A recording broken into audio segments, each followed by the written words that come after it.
Selamat pagi Bapak Ibu Saudara yang dikasihi oleh Tuhan kita Yesus Kristus. Selamat hari Minggu untuk kita semua. Tidak terasa ini adalah minggu kedua kita beribadah di rumah masing-masing bersama dengan keluarga kita. Ini juga adalah minggu Prapaskah yang kelima. Tidak terasa ya, Jumat Agung dan Paskah akan kita masuki dan kita maknai bersama-sama. Tetapi Bapak Ibu Saudara, dalam situasi memutus rantai penyebaran virus corona ini, maka kita semua termasuk umat Tuhan diajak untuk menghindari sementara tempat-tempat keramaian, salah satunya adalah gereja. Sehingga Majelis Jemaat GKP Garut juga telah menyatakan masa beribadah di rumah masing-masing akan diperpanjang hingga 30 April 2020. Ini adalah cara kita, upaya kita untuk memutus rantai penyebaran virus corona. Cara kita untuk juga peduli kepada orang lain agar siapapun di antara kita tidak ada yang terkena virus corona ini. Maka Bapak Ibu Saudara, tahun ini Jumat Agung dan Paskah akan dirayakan bersama keluarga di rumah masing-masing dengan tata kebaktian dan renungan yang akan disiapkan oleh Majelis Jemaat GKP Garut. Bapak Ibu Saudara yang dikasihi Tuhan, tentu Bapak Ibu tadi sudah mengawali dengan pujian segala puji syukur sebagai lagu pembuka di dalam kebaktian di rumah keluarga masing-masing. Dan Bapak Ibu juga tentu sudah berdoa bersama dengan keluarga. Maka saat ini kita akan bersama-sama menaikkan pujian sebagai persiapan kita untuk memasuki renungan firman Tuhan pada hari ini. Bagi Tuhan tak ada yang mustahil.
Bapak, Ibu, Saudara yang terkasih, mari kita berdoa.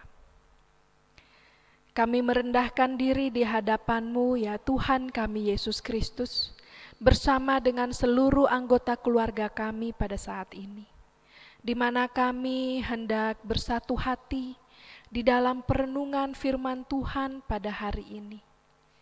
Ini adalah kali kedua kami merayakannya, kami melakukannya bersama dengan keluarga kami.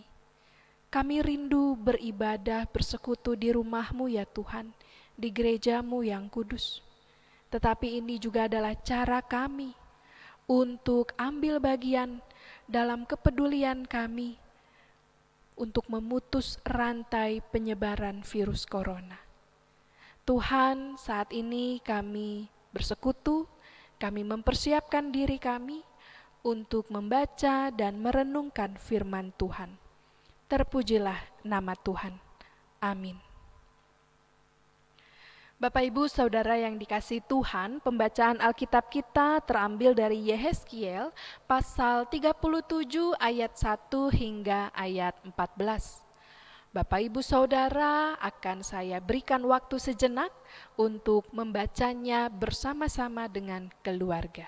Dipersilahkan.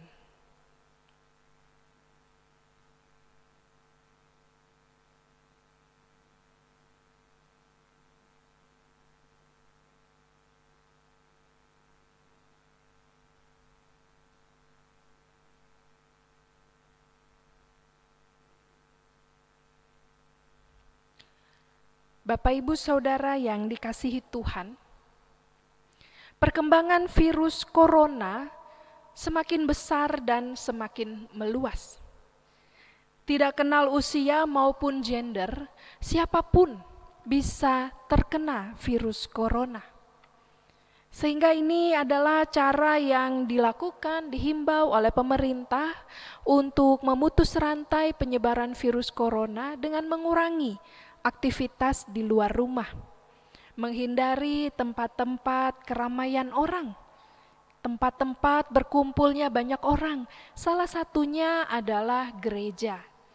Tentu Bapak Ibu tahu bersama, setiap minggunya gereja kita selalu diisi 250-an orang.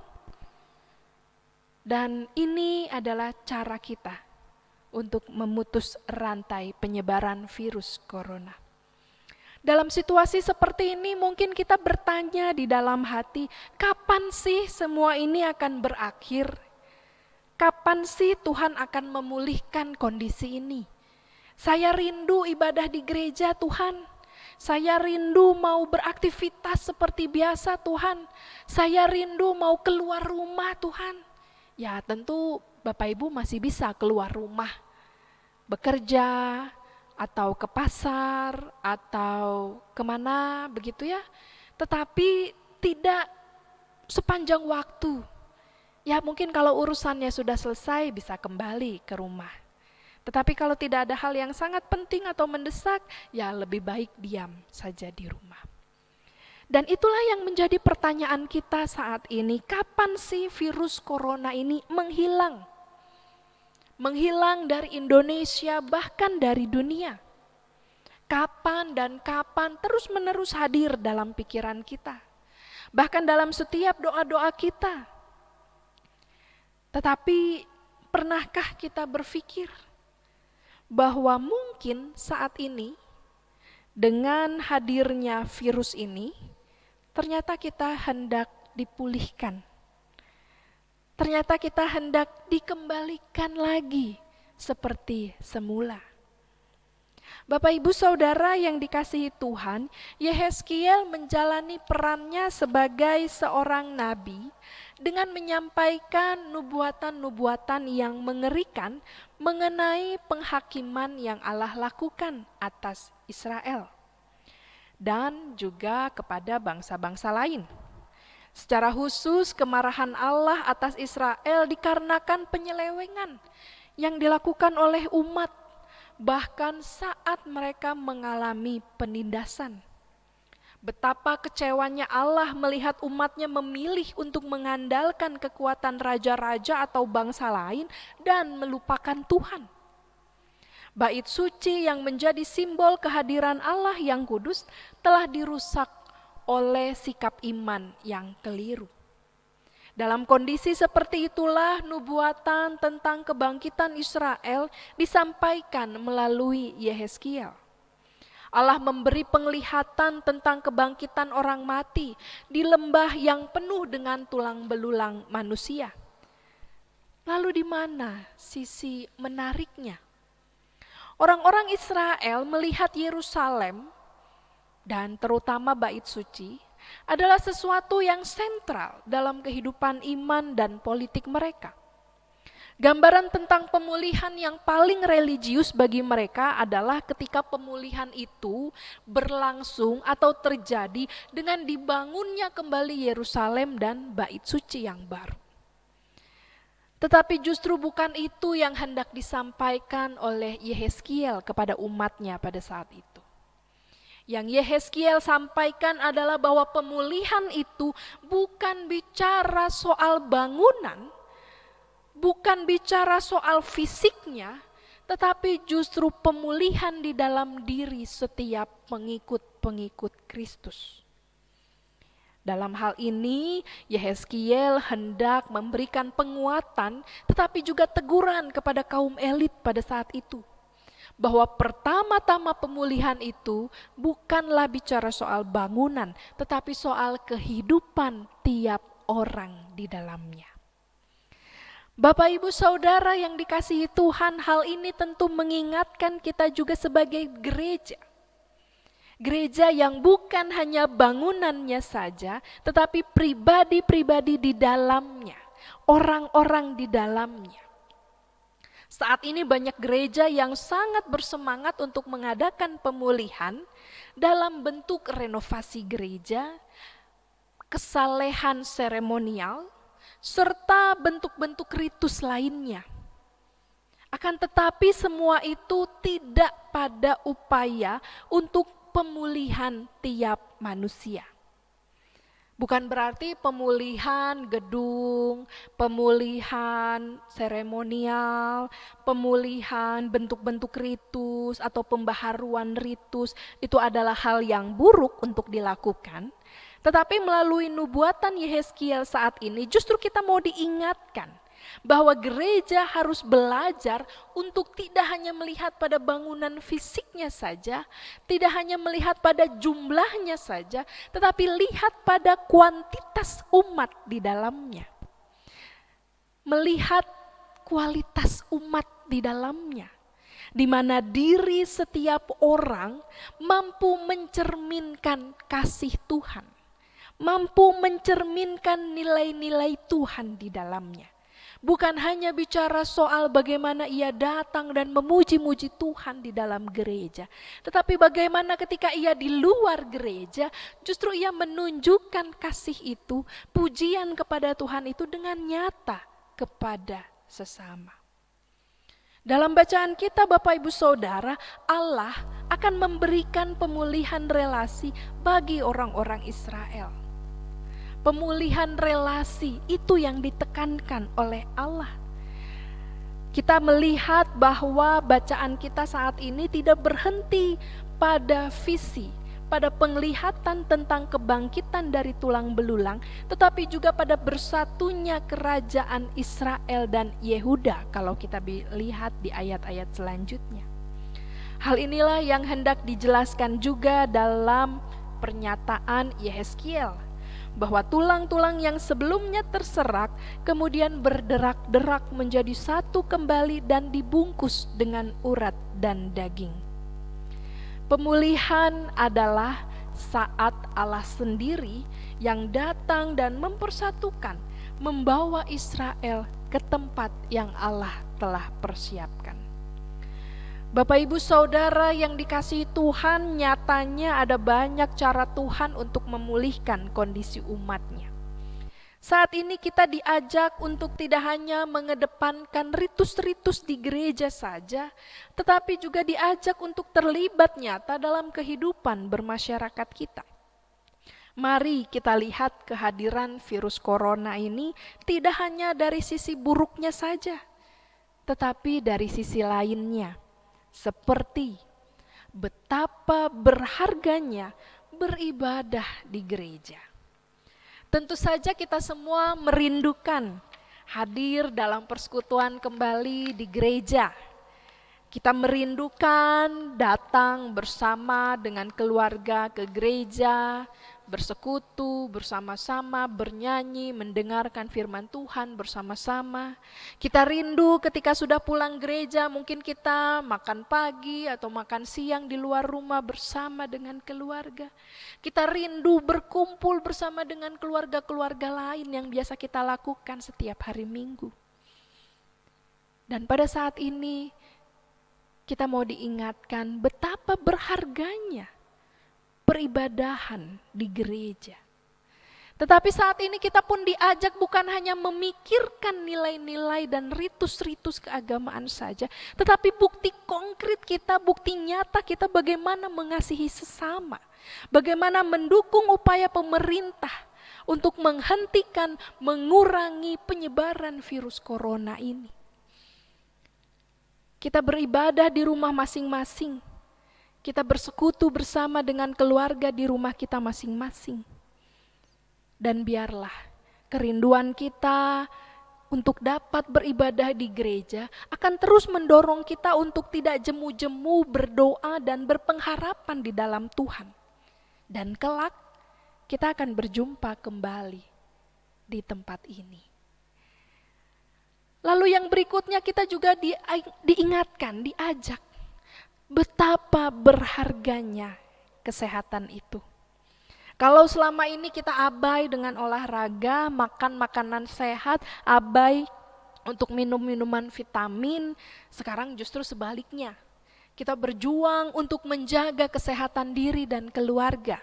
Kita menggunakan apa yang bisa kita untuk lindungi keluarga, misalnya hand sanitizer, misalnya juga masker, atau bahkan ketika kita habis pulang dari luar rumah lalu kita membasuh diri terlebih dahulu, membersihkan badan kita, lalu kita bisa menjumpai keluarga kita, merangkul mereka, memeluk mereka. Kita saat ini sedang berupaya untuk menjaga diri, menjaga keluarga yang kita kasihi.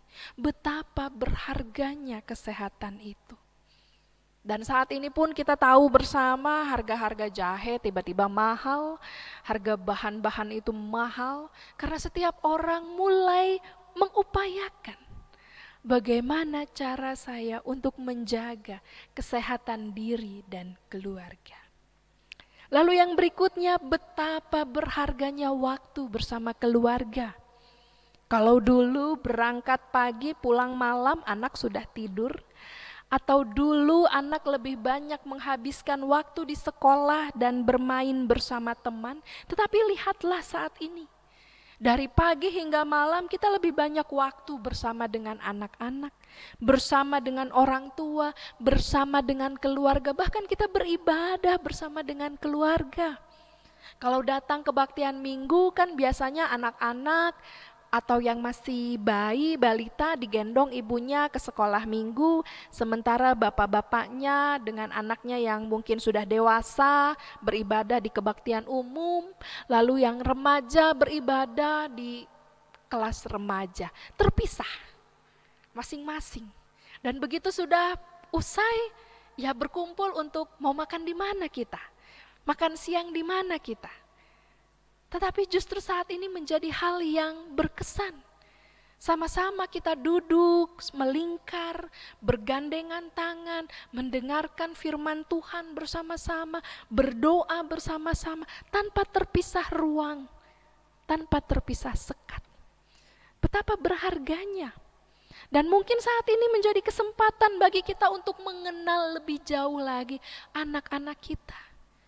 Selama ini kita hanya tahu atau menitipkan mereka di sekolah, saat ini kita yang bersama-sama mengikuti pembelajaran mereka. Karena ada sekarang sekolah dari rumah, bekerja dari rumah. Saat ini justru menjadi kesempatan bagi kita untuk lebih mengakrabkan diri dengan keluarga. Tetapi situasi ini juga tidak mengurangi aktivitas mereka yang tetap harus bekerja di luar rumah. Dan itu menunjukkan betapa berharganya, pentingnya kehadiran mereka. Kita merindukan agar saudara kita, keluarga kita yang ketika sudah pulang ke rumah dalam keadaan baik dan sehat.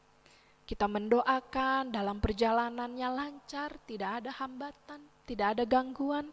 Dia dapat kembali pulang ke rumah dalam keadaan baik dan sehat, bertemu dengan keluarga. Dan yang terakhir, betapa berharganya sesama bagi kita. Diam di rumah, menghindari kerumunan banyak orang, menjaga jarak ketika berada di tempat umum adalah cara kita untuk menghargai sesama. Ternyata kita semua saling membutuhkan. Karenanya butuh kepedulian dari kita untuk saling menjaga. Ingatlah, saat ini para tim medis sedang berjuang untuk menyelamatkan para pasien dari corona. Satu cara yang bisa kita lakukan adalah seperti tadi. Stay at home. Kita dapat menyelamatkan sesama kita. Kita dapat meringankan beban para tim medis sehingga mereka juga dapat pulang ke rumah bertemu dengan keluarganya dengan rasa aman. Bapak Ibu Saudara yang dikasihi Tuhan, gereja bukanlah gedungnya, tetapi kitalah gereja itu. Kita diajak berefleksi tentang kualitas relasi kita saat ini. Kehidupan sejati tercipta saat adanya keseimbangan relasi antara manusia dengan Allah, juga manusia dengan sesama, dan manusia dengan alam. Sekali lagi, lembah tulang belulang itu juga ada di luar gedung gereja kita. Gereja saat ini harus membuka mata ke sana. Persoalan masa kini ada di lembah kecemasan pekerjaan, lembah keretakan rumah tangga, lembah hasutan dan ujaran kebencian, lembah krisis ekonomi, bahkan lembah virus corona yang terus mengancam kehidupan kita pada saat ini, dan berbagai lembah-lembah kesedihan lainnya. Semua itu menjadi persoalan kita pada saat ini. Gereja yang masih terus memikirkan ritus-ritus dan seremonial belaka hanya akan membuat persekutuan di dalamnya menjadi berisikan tulang belulang yang kering dan kelak akan mati meninggalkan gereja. Tetapi inilah saatnya gereja menjadi nyata bagi sesama. Inilah saatnya untuk kita menunjukkan kasih dan kepedulian kita kepada sesama. Inilah saatnya kita menyerahkan setiap pergumulan kita di dalam doa-doa dan terus berpengharapan di dalam Tuhan kita Yesus Kristus. Tuhan Yesus memberkati. Amin. Bapak Ibu Saudara selanjutnya dapat mengikuti rangkaian tata kebaktian seperti yang sudah dikirimkan melalui media digital WhatsApp. Dilanjutkan dengan pengakuan iman rasuli, persembahan, dan nantinya persembahan bisa diserahkan ke gereja pada hari jam dan kerja, itu hari Selasa sampai Sabtu jam 9 sampai jam 12, atau melalui dengan mentransfer rekening. Dan dilanjutkan juga dengan doa penutup. Dan setelah itu dengan lagu penutup. Bapak Ibu Saudara yang dikasihi Tuhan, sebelum saya mengakhiri video pada minggu hari ini, saya mengajak kita semua untuk kembali berdoa. Mari kita berdoa. Tuhan yang Maha Pengasih, kami sudah mendengarkan sebagian dari firman Tuhan pada saat ini.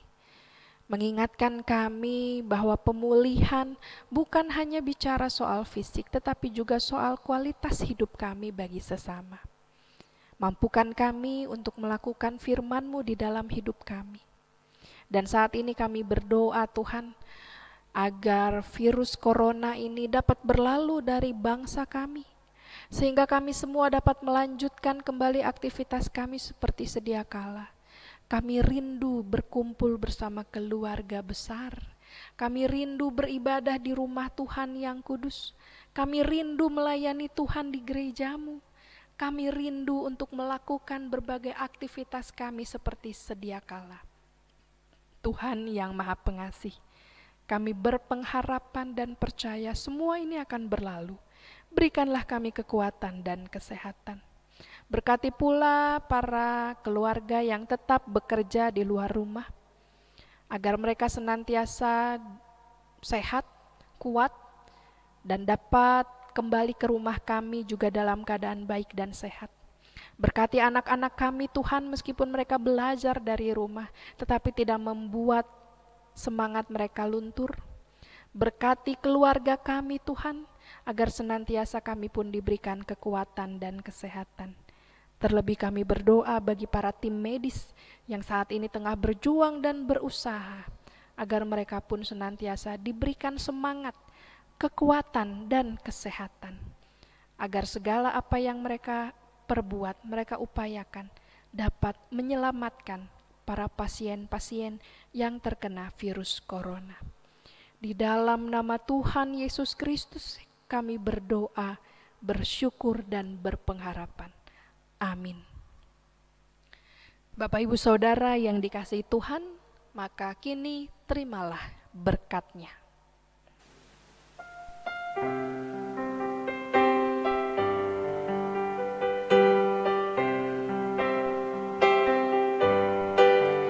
Kasih Tuhan mengiringimu dan sayapnya melingkupimu.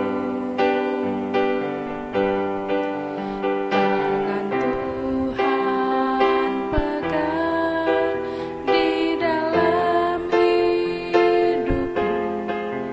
Majulah dalam terang kasih-Nya.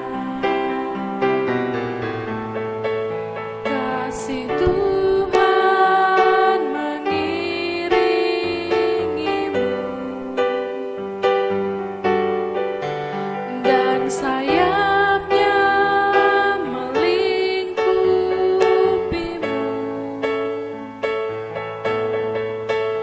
Tangan Tuhan pegang di dalam hidupmu.